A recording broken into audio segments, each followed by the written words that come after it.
Hi everyone, আসসালামু আলাইকুম। এটা হচ্ছে রোজার ঈদের একটা ভিডিও। আর হচ্ছে এই ভিডিওতে আমরা গিয়েছিলাম চরের হাটে। এটা চরের হাটে ঘুরতে যাওয়ার একটা ব্লগ। আর আমার একটু ঠান্ডা লেগেছে, ওর জন্য আমার ভয়েসটা একটু অন্যরকম লাগছে আজকে। ফার্স্টে আমি এই ভিডিওটা করি, বাট এখানে সাউন্ডটা মিউট হয়েছিল, এর জন্য আর কি এই ভিডিওতে আমার এক্সট্রা করে ভয়েস ওভার দিতে হচ্ছিলো। আর এখানে ফার্স্টে গেলেই তোমরা দেখতে পাবা ডান দিকে একটা বটগাছ আছে, আর এখানে অনেকগুলো দোলনা আছে, আর ওই পাশে আরও কিছু গাছ আছে। এরপর এখানে কিন্তু পরিবেশটা মোটামুটি ঠান্ডাই। বাম পাশে নদী আর ডান পাশে গাছ, মানে বনের মতো। তো এখানে অনেক ঠান্ডাই থাকে প্রায় সময়। ওই যে আমার ভাই, ছোট ভাই আদর, ও দোলনায় উঠেছিল। আর এখানে মানে খাবারও পাওয়া যায়, খুব সুন্দর খাবার পাওয়া যায়, খুবই সুস্বাদু।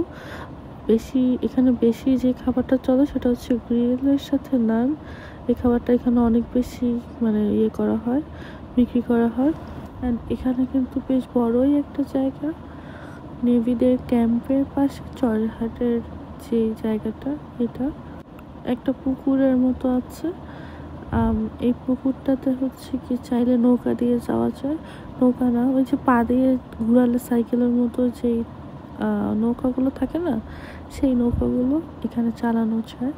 আই থিঙ্ক 200 টাকা করে এই যে। আর আমরা ভাবছিলাম যে ওখানে যাব, কিন্তু খুব ভয় পাচ্ছিলাম। আর তার থেকে বড় কথা হচ্ছে এভাবে মানে বোর্ডে এরকম করাটা কিন্তু খুব কষ্টকর। পরে আমরা ভাবলাম যে না, আমরা এখানে না যাই, নদীতে যাই, নদীতে তো আরও বেশি মজা হবে। এরপরে আমরা ডিসিশন দিলাম যে আমরা নদীতে যাব, মানে নৌকাতে উঠবো আর কি, রিয়েল নৌকাতে। পরে আমরা রিয়েল নৌকাতে উঠছিলাম। আর মজা করেছি অনেক, কিন্তু রিয়েল নৌকার যে পিকচারগুলো বা ভিডিও আমি ওটা নিতে পারিনি। এরপরে হঠাৎ করে দেখলাম যে আমার ফিল্টার চেঞ্জ হয়ে গেছে। সো এর জন্য এই ভিডিওতে আমাকে একটু অন্যরকম লাগছে। এই যে আমার ছোট ভাই আর আমি, আর ওই দিন একটু বৃষ্টি ছিল, এর জন্য একটু কাদা কাদা ছিল। আমি ভয় পাচ্ছিলাম যে পড়ে না যায়, কারণ আমি শুকনো জায়গাতেও পড়ে যাই। তো এর জন্য একটু ভয়ে ছিলাম। পরে মানে নামতেছিলাম নিচে নৌকায় ওঠার জন্য। আর সব ভিডিও ক্লিপটা আসলে নেই, আমি ক্যাপচার করতে পারিনি। আমি ওই যে পিছনের লোকটা কিভাবে তাকায় আছে গাইস, দেখতে পাচ্ছ? আমি ভয়েস ওভার দেওয়ার সময় দেখলাম লোকটার। এরপরে এই যে আমি নৌকায় উঠে গিয়েছিলাম। এরপরে নৌকা চলা শুরু করে, আর ভিডিও ক্যাপচার করতে পারিনি গাইস। আল্লাহ হাফেজ, সবাই আমাদের জন্য দোয়া করবা। আসসালামু আলাইকুম, টাটা।